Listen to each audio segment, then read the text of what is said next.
Hello সুপ্রিয় শিক্ষার্থীগণ, তোমাদের আজকে যে বিষয়টা আলোচনা করব সেটা হচ্ছে অ্যালকোহল অধ্যায়ের প্রথম ভিডিও। তো সর্বপ্রথমে আমরা অ্যালকোহল কাকে বলে এটার ডেফিনেশন বা এটার সংজ্ঞা এটা চিনবার চেষ্টা করি। অ্যালকোহল বলতে বোঝাচ্ছে অ্যালকোহল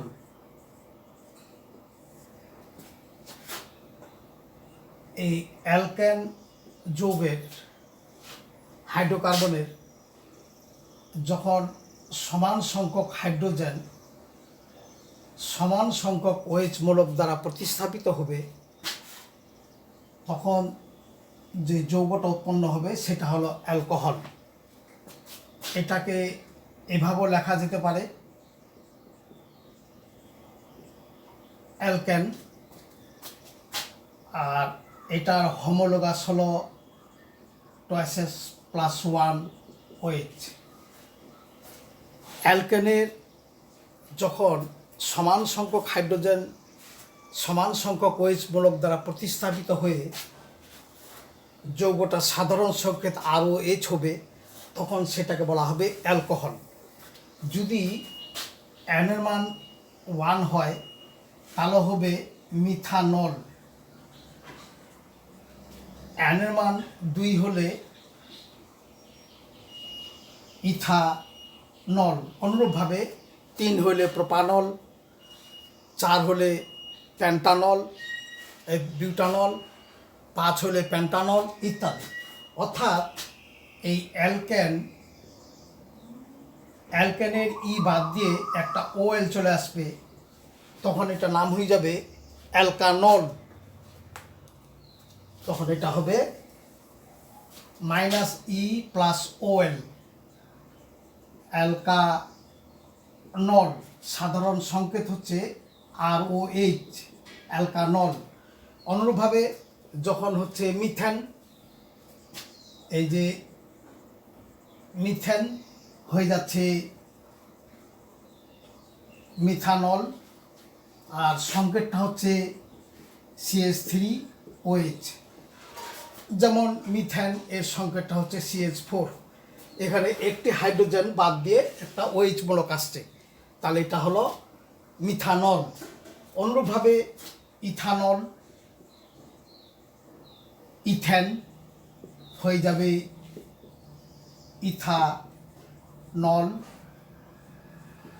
C6H5OH। অনুরূপভাবে N এর মান এটা হলো 2, N এর মান 1, N এর মান 3 হলে প্রোপানল বিউটানল, যেটা আগেই বলেছি। অর্থাৎ এইগুলো হলো অ্যালকোহল। অ্যালকোহল চেনার জন্য এইটুকু যথেষ্ট যে অ্যালকেনের সমান সংখ্যক হাইড্রোজেন সমান সংখ্যক OH মূলক দ্বারা প্রতিস্থাপিত হলে যে যৌগটা হবে সেটা হবে অ্যালকোহল। সাধারণ সংকেত হবে ROH। নামের বেলা অ্যালকেনের বাদ দিয়ে OL আসবে, নাম হয়ে যাবে অ্যালকানল। মিথেন হবে মিথানল, ইথেন হবে ইথানল, প্রোপেন হবে প্রোপানল। অনুরূপভাবে নামকরণগুলো হতেই থাকবে। তো এখন এই যদি অ্যারোমেটিক অ্যালকোহল হয় যেমন বেনজানল, সেই ক্ষেত্রে এই যে এই টলোইনের এটা হচ্ছে 500 শিকল সাইড চেন, আর এই রিংটা হচ্ছে নিউক্লিয়াস। যখন এই 500 শিকল থেকে একটা হাইড্রোজেন চলে যাবে, একটা ক্লোরিন আসবে, তখন এটার নাম হবে বেনজাল। এই বেনজালের এই ক্লোরিনকে বাদ দিয়ে যখন OH নিয়ে আসবো তখন এটা হয়ে যাবে বেনজাইল অ্যালকোহল। অর্থাৎ বেনজাল থেকে টলোইন, বেনজাল ক্লোরাইড, বেনজাইল অ্যালকোহল। আরো পরিষ্কার করে জিনিসটা লিখি,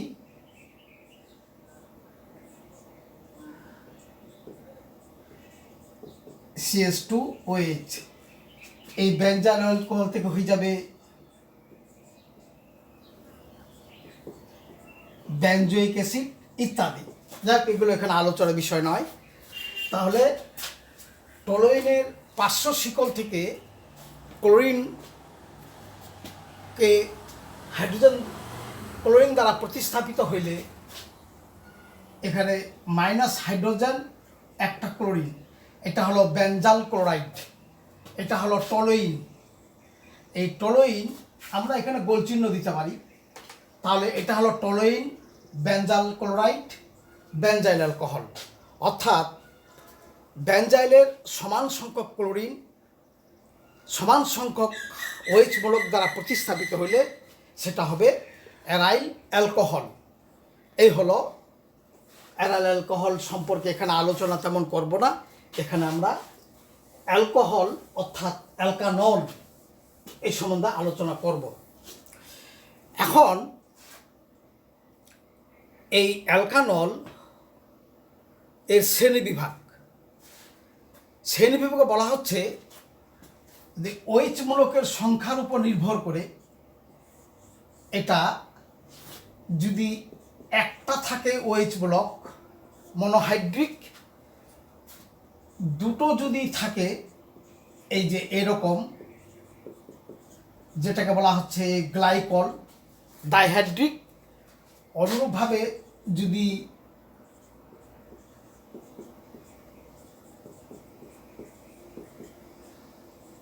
এটা হলো ট্রাইহাইড্রিক, অর্থাৎ methanol, ethanol, propanol, monohydric alcohol. দুটো থাকলে ডাইহাইড্রিক, তিনটা থাকলে ট্রাইহাইড্রিক, তিনের অধিক থাকলে সেটা হবে পলিহাইড্রিক। যেমন এই 6 কার্বন বিশিষ্ট যৌগে একটা করে OH মূলক 2, 3, 4, 5, 6 এখানে হাইড্রোজেন দ্বারা পরিপূর্ণ হবে। অর্থাৎ হেক্সেনের 6টি হাইড্রোজেনকে 6টা OH মূলক দ্বারা প্রতিস্থাপিত করে এটা হলো 1, 2, 3, 4, 5 hexanol, hexane, hex hydroxy hexanol. অর্থাৎ এটার কমার্শিয়াল নাম হলো সরবিটল।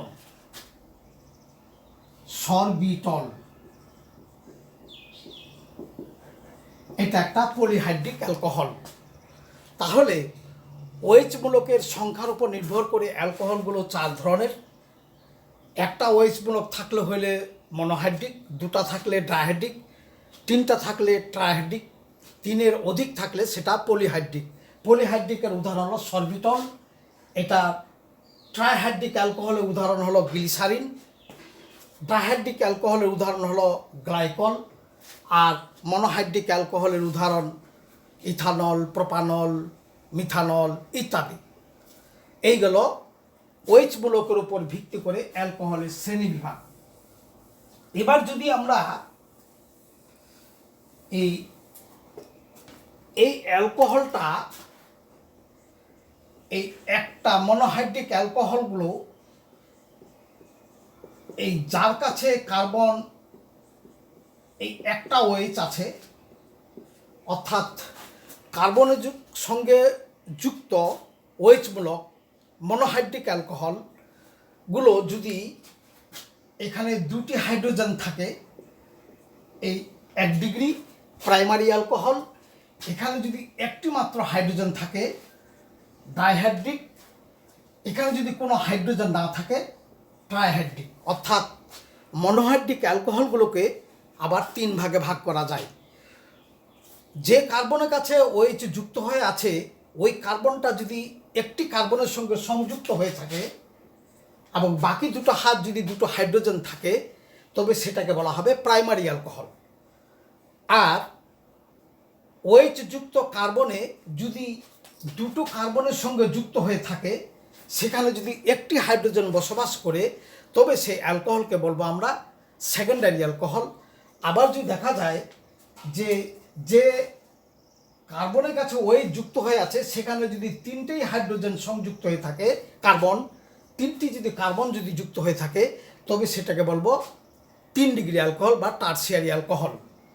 তাহলে মনোহাইড্রিক অ্যালকোহলগুলো মনোভ্যালেন্ট, এটা হলো একযোজি, এটা হলো দ্বিযোজি, এটা হলো ত্রিযোজি। অর্থাৎ প্রাইমারি অ্যালকোহলের কার্যকরীমূলক হইল এটা একযোজি, সেকেন্ডারি অ্যালকোহলের কার্যকরীমূলক হইল দ্বিযোজি এবং 3 ডিগ্রি অ্যালকোহলের কার্যকরীমূলক হলো ত্রিযোজি। Primary, secondary, tertiary. তাহলে মনোহাইড্রিক অ্যালকোহলগুলোকে 3 শ্রেণীতে বিভক্ত করা যায়। মনোহাইড্রিক অ্যালকোহল তার মানে একটি OH মূলক থাকবে, যে কার্বনের কাছে OH মূলক যুক্ত হয়ে থাকবে ওই কার্বন যদি একটি কার্বনের সঙ্গে যুক্ত হয়ে থাকে, অর্থাৎ হাইড্রোকার্বনের প্রাইমারি হাইড্রোকার্বন, সেটাকে বলা হবে প্রাইমারি অ্যালকোহল। আবার যে কার্বনের কাছে OH যুক্ত হয়ে থাকবে সেখানে যদি ওই কার্বন যদি অপর দুটো কার্বনের সঙ্গে যুক্ত হয়ে থাকে তবে সেটাকে বলা হবে সেকেন্ডারি। আবার যে কার্বনের কাছে OH যুক্ত আছে সেই কার্বন যদি 3টি কার্বনের কাছে যুক্ত হয়ে থাকে তবে সেটা হবে টারসিয়ারি। অর্থাৎ মনোহাইড্রিক অ্যালকোহলগুলো 3 ভাগে বিভক্ত। প্রাইমারি অ্যালকোহলের কার্যকরীমূলক হলো একযোজি, সেকেন্ডারি অ্যালকোহল গ্রুপের কার্যকরীমূলকটা হলো দ্বিযোজি এবং 3 ডিগ্রি অ্যালকোহলের কার্যকরীমূলকটা হলো ত্রিযোজি। এইভাবে আমরা মনোহাইড্রিক অ্যালকোহলকে 3 ভাগে ভাগ করতে পারি। এই হলো অ্যালকোহল সম্পর্কিত সংজ্ঞা এবং তার ক্লাসিফিকেশন। এবার আমরা এই অ্যালকোহলগুলো কিভাবে প্রস্তুত করতে পারো, প্রিপারেশন অর্থাৎ প্রিপারেশন অফ অ্যালকোহলস। তো প্রথম যেটা প্রিপারেশন আছে, জেনারেল প্রিপারেশন যেটা, সেটা হইল যে কোনো অ্যালকাইল হ্যালাইডকে যদি একুয়াস সোডিয়াম হাইড্রোক্সাইড দ্বারা বিক্রিয়া করানো হয় তাহলে এই OH গ্রুপটা এখানে স্থাপন হয়ে এক্সট্রা সোডিয়াম দ্বারা প্রতিস্থাপিত হয়ে সেটা হয়ে যাবে অ্যালকোহল, এদিকে সোডিয়াম হ্যালাইড। এখন যদি আমরা এটা নিই methyl chloride aqueous sodium hydroxide জলীয় দ্রবণ, তাহলে এটা হয়ে যাবে মিথানল, এদিকে হয়ে যাবে সোডিয়াম ক্লোরাইড। এটা সর্বপ্রথম এটা জলীয় দ্রবণ হতে হবে। এটা যদি জলীয় দ্রবণ না হয়ে যদি অ্যালকোহলিক পটাশিয়াম হাইড্রোক্সাইড বা সোডিয়াম হাইড্রোক্সাইড হয় তাহলে ব্যাপারটা উল্টে যাবে, অর্থাৎ সেটা অপসারণ বিক্রিয়া হয়ে যাবে। এটা হলো এই বিক্রিয়াটা হলো প্রতিস্থাপন বিক্রিয়া এবং প্রতিস্থাপন বিক্রিয়াটা এখানে OH মূলক আসলো, অর্থাৎ এটা ভালোবাসলো সে পজিটিভকে, অর্থাৎ কেন্দ্রাকোষী প্রতিস্থাপন বিক্রিয়া আমরা পড়েছি যে কেন্দ্রাকোষী প্রতিস্থাপন বিক্রিয়ার দ্বারা আমরা সোডিয়াম হাইড্রোক্সাইডের দ্বারা জলীয় পটাশিয়াম বা জলীয় সোডিয়াম হাইড্রোক্সাইড দ্বারা অ্যালকোহল প্রস্তুত করতে পারি। সেখানে আমরা SN1 SN2 অর্থাৎ SN বিক্রিয়া, এই বিক্রিয়াটা হলো SN বিক্রিয়া, অর্থাৎ নিউক্লিয়ার সাবস্টিটিউশন বিক্রিয়া। সেখানে SN1 SN2 আমরা বিক্রিয়া পড়েছি। তো যাই হোক, এখানে এই আলোচনার বিষয় না, এখানে আলোচনা হলো any kind of alkyl halides when reacts with aqueous sodium hydroxide, then the halide group attached with alkyl, it will be replaced by the nucleophilic reagent, then it will be directly converted into alcohol, that is a methyl chloride. By the action of sodium hydroxide, it will be converted into methanol. অনুরূপভাবে ethyl alcohol converted into ethanol, propanol, propyl chloride converted into propanol and so on. তার মানে alkyl হ্যালাইডগুলো sodium হাইড্রোক্সাইডের জলীয় দ্রবণ দ্বারা, এই জলীয় দ্রবণে যদি এগুলো দেওয়া যায়, অ্যালকাইল হ্যালাইডগুলো দেওয়া যায়, এখানে যদি সোডিয়াম হাইড্রোক্সাইড জলীয়, তাহলে এই হাইড্রোক্সাইড গ্রুপ এখানে অ্যালকোহল হ্যালাইডকে প্রতিস্থাপিত করে এখানে একটু পরে অ্যালকোহল দ্রবণ পাওয়া যাবে। এই হলো অ্যালকাইল হ্যালাইডের প্রথম প্রস্তুতি একুয়াস সোডিয়াম হাইড্রোক্সাইডের দ্বারা। এরপরে পরবর্তী প্রস্তুতিগুলো আমরা পড়ব। তাহলে আজকে অ্যালকোহলের ডেফিনেশন, অ্যালকোহলের শ্রেণীবিভাগ এবং মনোহাইড্রিক অ্যালকোহল কত প্রকার এগুলো সম্বন্ধে আলোচনা করা হলো এবং তৎসঙ্গে একটি মাত্র প্রস্তুতি আলোচনা করা হলো। পরবর্তীতে আরও অন্যান্য পদ্ধতিগুলো আলোচনা হবে। তোমাদের সকলকে ধন্যবাদ।